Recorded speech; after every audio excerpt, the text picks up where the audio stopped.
Hello বন্ধু, cooking with Anusha চ্যানেলে আপনাকে অনেক অনেক স্বাগত। আজকে আমি আলু দিয়ে রুই মাছের ঝোল রেসিপি নিয়ে হাজির হয়েছি। আশা করছি ভালো লাগবে। আর এই আলু দিয়ে রুই মাছের ঝোল রেসিপি প্রায় বাড়িতে আপনারা বানিয়ে থাকেন, তবে আমি কিভাবে বানাচ্ছি সেটাই এখানে দেখাবো। তো আশা করছি ভালো লাগবে। আর আমার চ্যানেলকে যদি এখনও সাবস্ক্রাইব করে না থাকেন তাহলে প্লিজ সাবস্ক্রাইব করে দেবেন, পাশে থাকা বেল আইকনকেও প্রেস করে দেবেন যাতে নতুন ভিডিও দেওয়ার সাথে সাথে নোটিফিকেশন আপনার কাছে পৌঁছে যায়। তাহলে বন্ধু চলুন শুরু করি।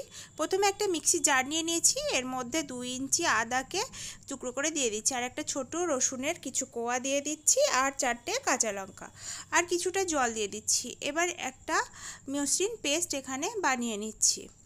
তো এটাকে সরিয়ে রাখি। আর এখন 1 কেজি 200 গ্রাম ওয়েটের একটা রুই মাছ নিয়ে কেটে বেছে পরিষ্কার করে নিয়ে নিয়েছি, আর এর লেজা আর মুড়ো সব নিয়ে নিয়েছি। এখন যেভাবে ম্যারিনেট করে 2 চামচ লবণ, 2 চা চামচ হলুদ গুঁড়ো, 1 চামচ সর্ষের তেল আর হাফ লেবু রস দিয়ে মাখিয়ে নেব। আমি এখানে লেবু রস দিচ্ছি কারণ যে মাছের যে একটা আঁশটে স্মেল থাকে সেইটা লেবু দিলে কেটে যায়। তাছাড়া মাছ সুন্দর টাইট হয়ে যায় আর ভাজলে ভাঙে না। আর সর্ষের তেলটা দিচ্ছি যখন ভাজবো তখন মাছ ফেটে ছিটকবে না। আর এটাকে 20 মিনিটের জন্য ভালো করে মাখিয়ে সরিয়ে রাখলাম।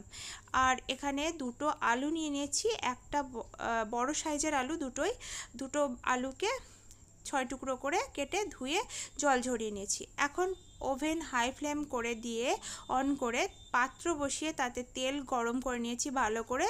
এবার ম্যারিনেট করা মাছগুলোকে ভালো মতো গরম তেলের মধ্যে ছেড়ে দিতে হবে। এইভাবে ছেড়ে দিয়ে কিছুক্ষণ এপিঠ ভাজার পরে উল্টে আবারও ওই পিঠ ভেজে নিতে হবে। সুন্দরভাবে যখন লাল রং ধরবে তখনই জানতে হবে যে আমার মাছ ভাজা হয়ে গেছে। এবার ভালো করে মাছগুলোকে ভেজে অন্য একটা পাত্রে একটা একটা করে তুলে নিচ্ছি। তো দেখুন কতটা সুন্দর দেখতে হয়েছে। খুব বেশি কালো করে ভাজবেন না, তাহলে মাছের টেস্ট নষ্ট হয়ে যাবে। আর এভাবেই আমি বাকি মাছগুলোকে সব একে একে দিয়ে ভেজে তুলে নিচ্ছি অন্য পাত্রে।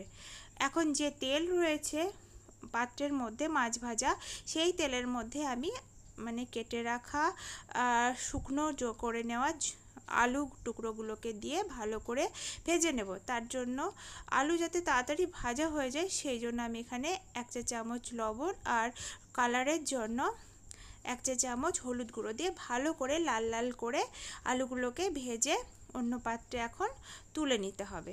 আমি এখন তুলে নিচ্ছি। তো দেখুন এইভাবে লাল লাল করে আলুগুলোকে ভেজে নেবেন। আর আমি হাই ফ্লেমে এখনও পর্যন্ত রান্নাটা করছি, আর এখনও তেল যোগ করিনি। আর যে তেল প্রথম থেকে মাছ ভেজেছি ওই তেলেই পুরো রান্নাটা করছি। এখন আলু ভেজে নেওয়ার পরে যে তেলটা অবশিষ্ট থাকলো ওর মধ্যেই আবার 1 চামচ মতো আমি এখন ঘি যোগ করে দিচ্ছি।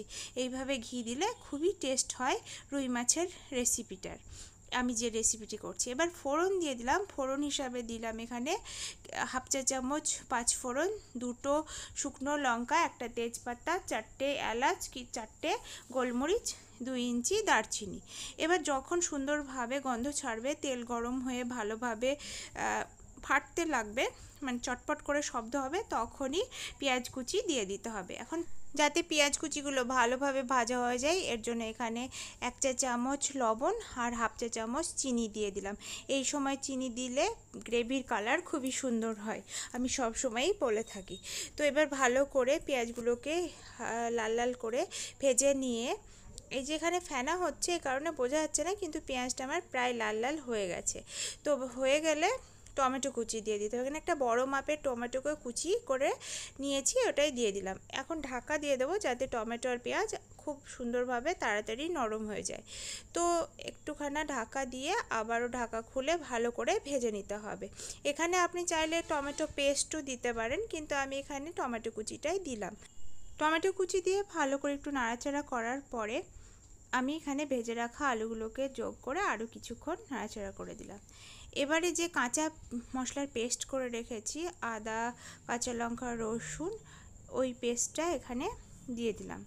এবার পেস্টটা দেবার পরে এবার কিছু গুঁড়ো মশলা দিচ্ছি। এখানে 1 চামচ মতো জিরে গুঁড়ো, 1 চামচ কাশ্মীর লাল লঙ্কার গুঁড়ো দিয়ে দিলাম।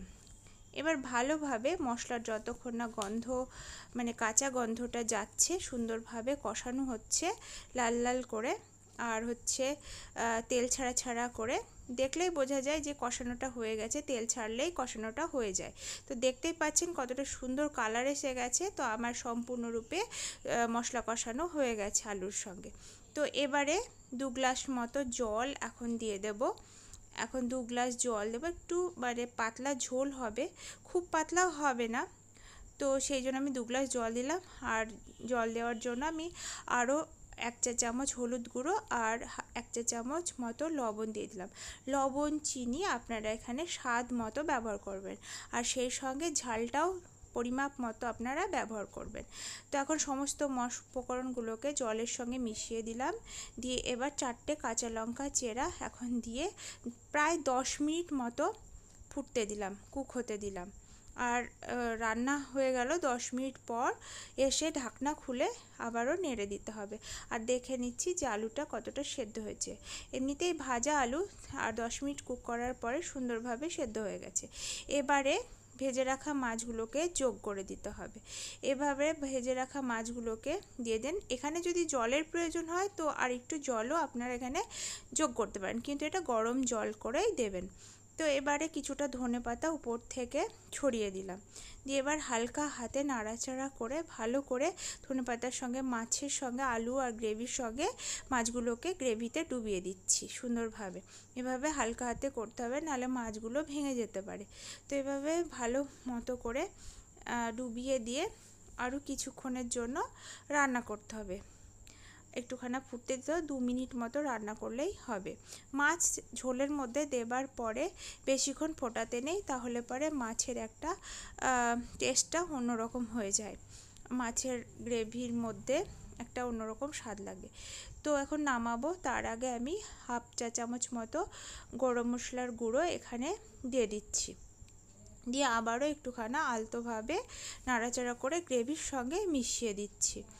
আর দেখুন এই যে মাছগুলো সুন্দরভাবে এভাবে আস্তে আস্তে করে এভাবে ডুবিয়ে দিচ্ছি।